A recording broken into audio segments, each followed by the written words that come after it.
Hypertrophic obstructive cardiomyopathy. It is primarily an autosomal dominant genetic heart defect in which left ventricular hypertrophy can lead to arrhythmias, heart failure, and sudden death. It is the most common cause of sudden cardiac death in young people and trained athletes. Other less ominous manifestations include dyspnea, chest pain, palpitations, and syncope. With that in mind, many patients are completely asymptomatic or experience minimal symptoms and have a normal life expectancy without functional limitation. Pregnancy is usually well tolerated as long as the patient is kept hydrated. Some patients, however, eventually go on to develop heart failure despite being relatively unaffected for several decades.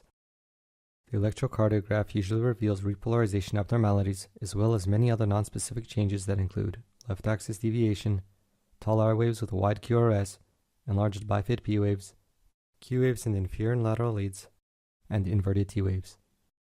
Amongst these changes, a highly suggestive finding is the combination of left ventricular hypertrophy with left atrial enlargement. The diagnosis is confirmed with transthoracic echocardiography. Exercise stress testing is recommended to stratify the patient's level of risk. Patients must avoid strenuous exercise such as weightlifting, competitive sports, and dehydration. Hot baths and saunas can cause severe peripheral vasodilation and should also be avoided. On the other hand, casual swimming is allowed.